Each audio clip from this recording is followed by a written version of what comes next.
Minutes before 9 o'clock. Thank you for tuning in this Monday morning. 75 degrees here at The Source, WOCA, broadcasting live from the Paddock Mall, just outside the WOCA commissary,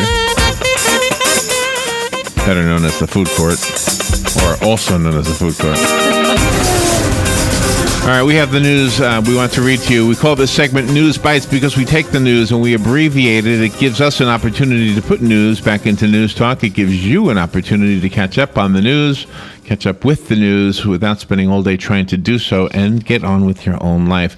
The first story is from NBC News. The death of Michael Brown, the unarmed 18-year-old who was shot dead by a police officer, reverberated from the streets of Ferguson, Missouri to the White House, igniting 2 weeks of protests and stirring a national discussion on race and policing in America.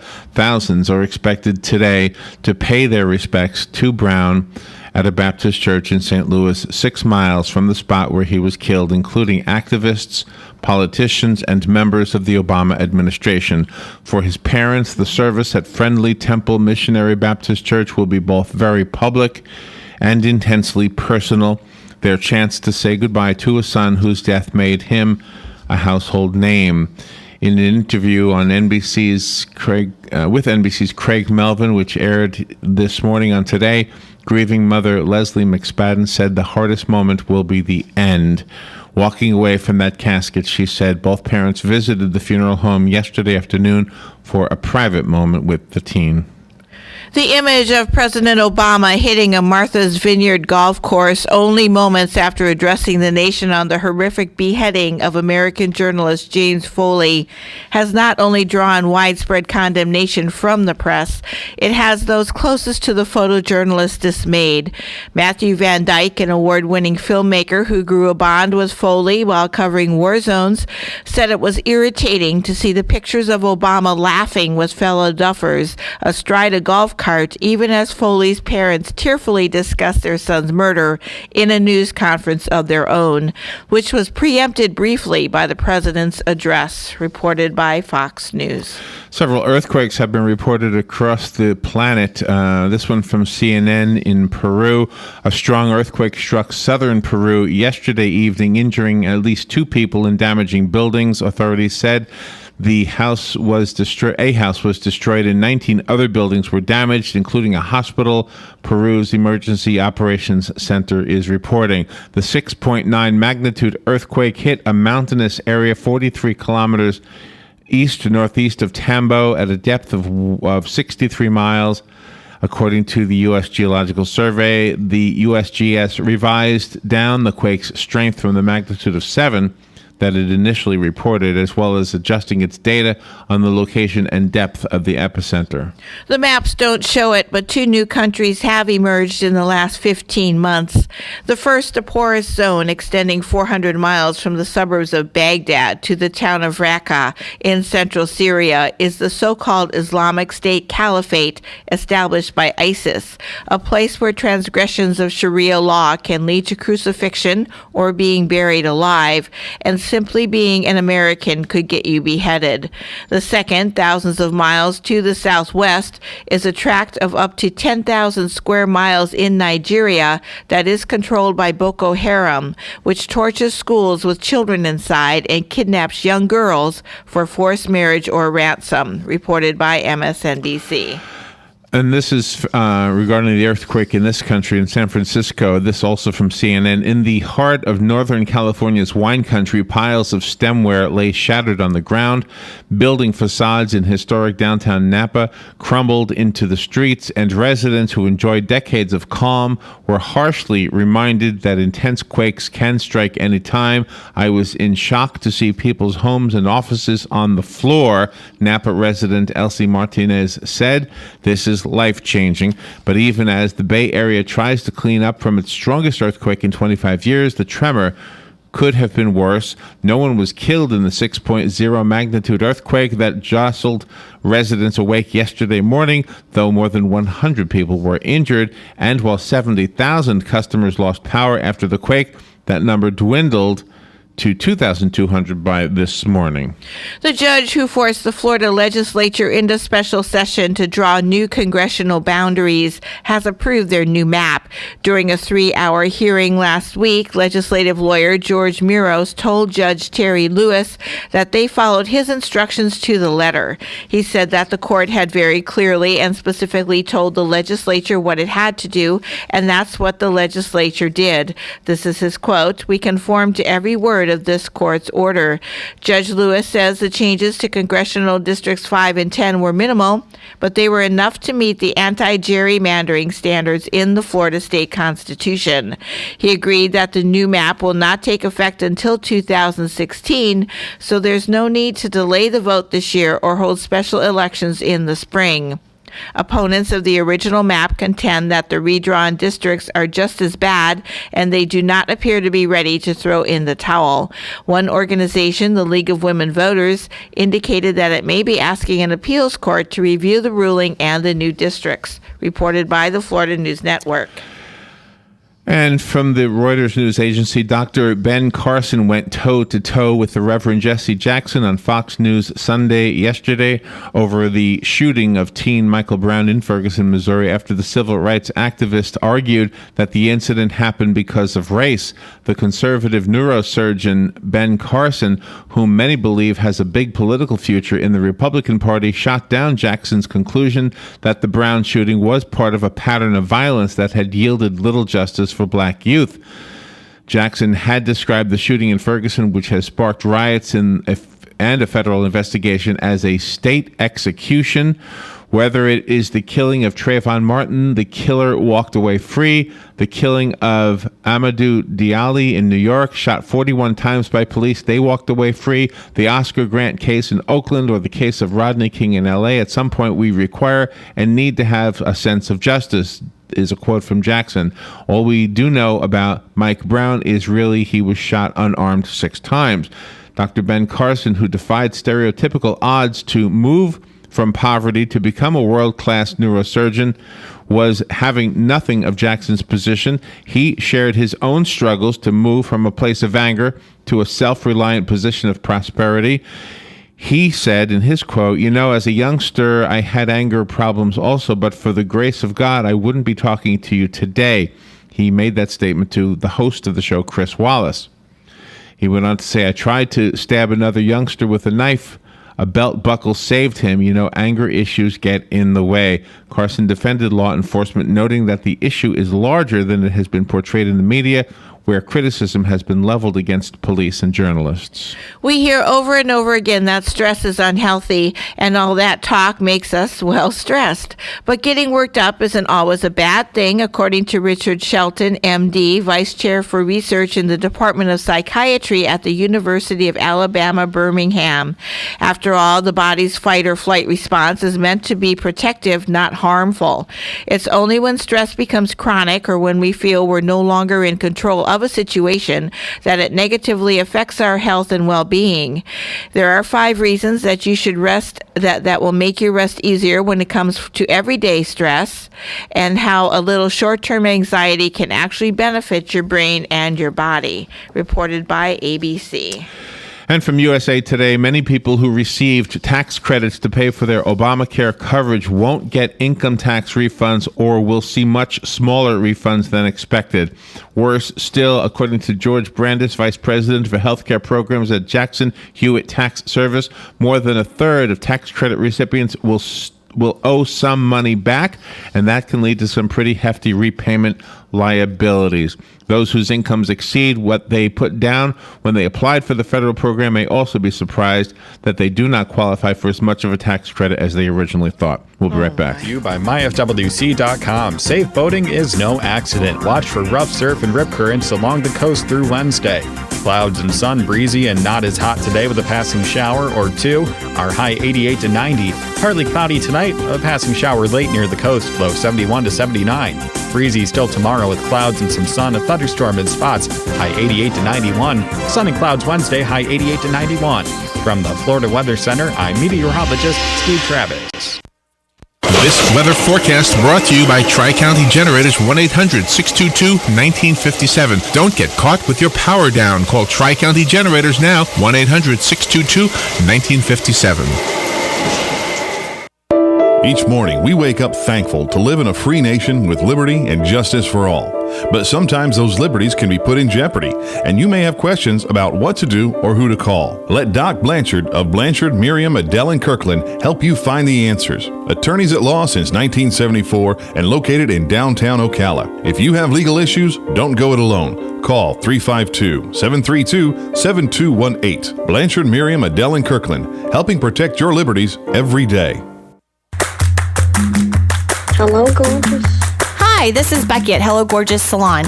We are located in the heart of downtown Ocala, right next to the historic Marion Theater. I'd like to invite you to stop by and see our new boutique area and meet our staff of professional stylists. Here at Hello Gorgeous, we are ready to update your look with the latest trends. And with summer here, it's the perfect time to brighten up your look. So make your appointment now for those highlights and Brazilian blowout. But don't stop there. We are a full-service salon offering manicures, pedicures, and facials also. So if you've been searching for a salon to call your own, come and see us at Hello Gorgeous Salon. We are located at 48 South Magnolia Avenue in downtown Ocala, right next to the Marion Theater. So call today and set up your appointment at Hello Gorgeous Salon at 351-5358. That's 351-5358. And don't forget, we also do men and children's cuts too. 351-5358. Hello, gorgeous.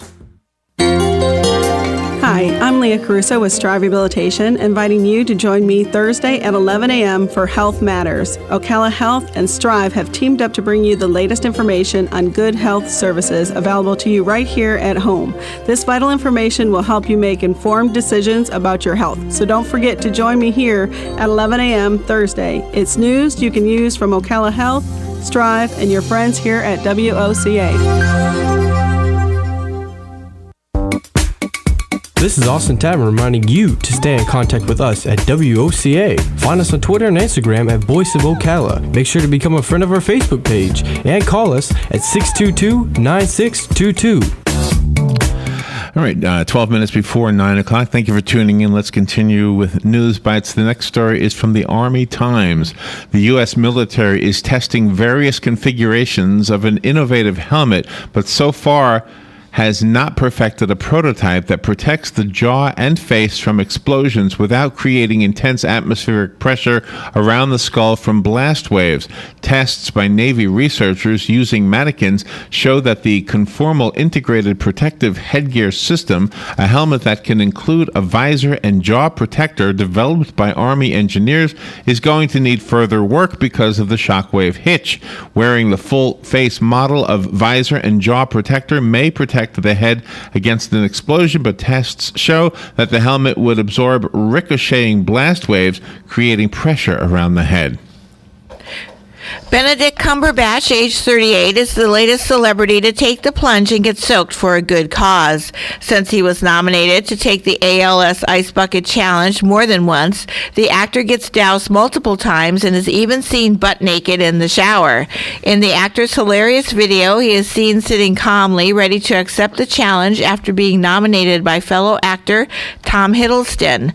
However, being always unique, Benedict decided that it is only right that since he has been nominated more than once, that several buckets of water be doused on his head. The best part of the video has to be that every time he is hit with the water, his priceless reaction is shown in slow motion. At one point, the actor is completely naked in the shower when someone sneaks up on him and throws the freezing water on him, reported by the Associated Press.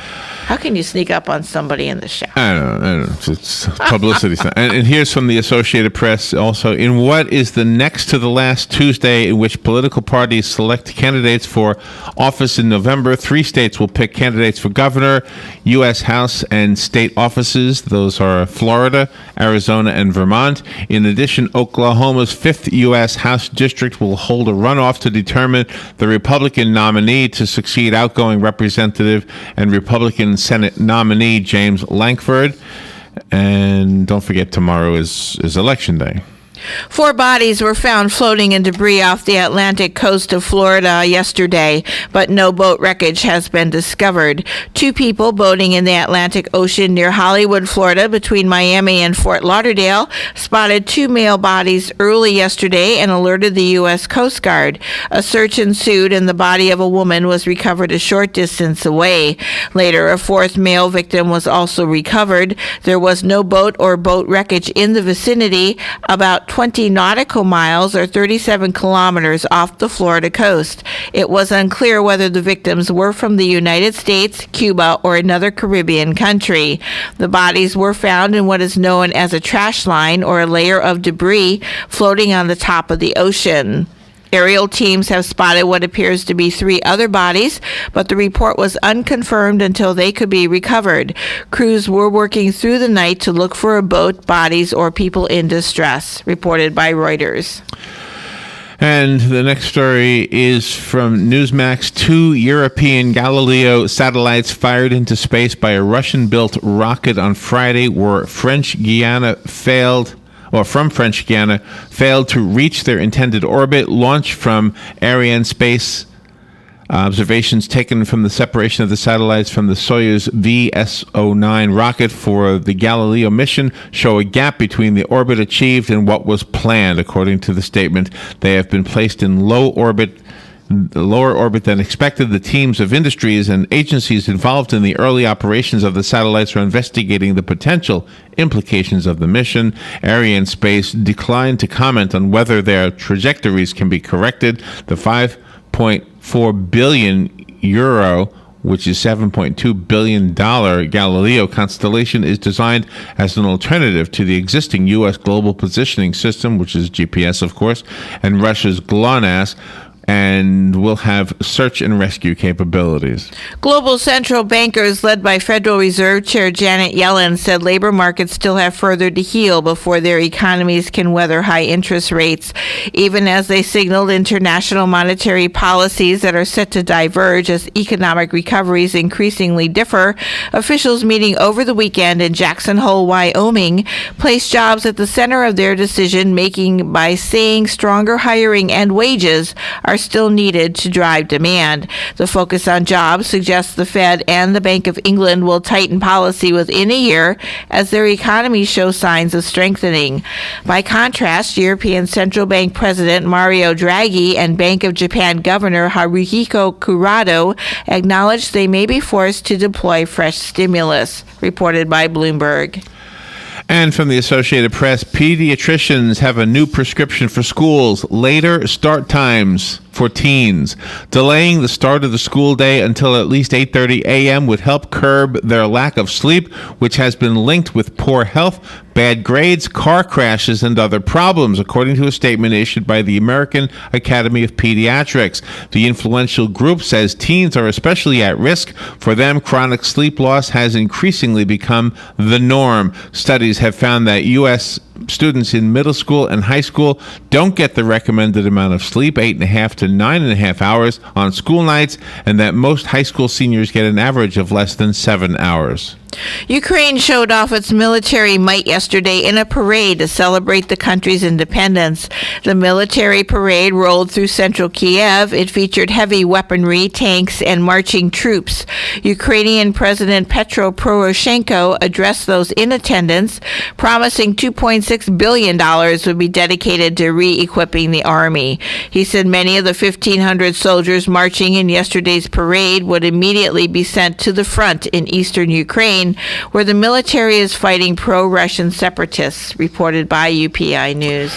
And from CNN, the Syrian regime says it's ready to accept support from the United States and others working under the UN umbrella to fight terrorists. The comments by Syrian Foreign Minister Walid Moallem were made this morning as ISIS fighters seized control of a strategically important air base in the country. The war-racked nation has been losing control of the northeastern region to ISIS militants. Moallem, however, warned against any unilateral action or strikes in Syrian territory without its permission. Any effort to fight terrorism should be done in coordination with Syrian government, Moallem said. The Islamic extremist group, which has taken over large areas of Syria and Iraq, wrested the Tabqa air base from the Syrian military yesterday, according to the Syrian Observatory for Human Rights, which is a UK-based group that monitors the conflict. Tony Blair's role advising countries with poor human rights records has come under scrutiny again after he gave Kazakhstan's president advice on how to avoid his image being tarnished by the killing of 15 civilian protesters by police. In a letter to Nursultan Nazarbayev, Blair told the autocratic ruler that the December 2011 deaths, tragic though they were, should not obscure the enormous progress that Kazakhstan has made. Blair advised Nazarbayev that when dealing with the Western media, he should tackle the events in Zhanaozen when police opened fire on protesters, including oil workers demanding higher wages, head-on, reported by The Guardian. And from CNN, acclaimed actor and director Richard Attenborough has died at the age of 90, according to a statement issued by his agent. Attenborough is perhaps best known for his work in the 1982 film Gandhi, which won 8 Academy Awards, including Best Picture and Best Director. The film took Attenborough some 20 years to make. I was bankrupt several times, he had once said. I had to mortgage my house. My family suffered to a certain extent. I placed things at risk because I cared about it so much. He died yesterday, according to his agent Dallas Smith. The family is expected to make a statement sometime today. Calling Hillary Clinton a war hawk, Senator Rand Paul says that if the former Secretary of State seeks the presidency, some voters will worry that she will get the U.S. involved in another Middle East war. Paul is a leading anti-interventionist in the GOP. He is considering running for president. Last year, he opposed President Obama's call for military action in Syria. In an interview that aired yesterday on NBC's Meet the Press, Paul predicted a transformational election if the Democrats nominate a war hawk like Hillary Clinton, reported by The Guardian. And from the BBC, reporting that the Algerian FA has suspended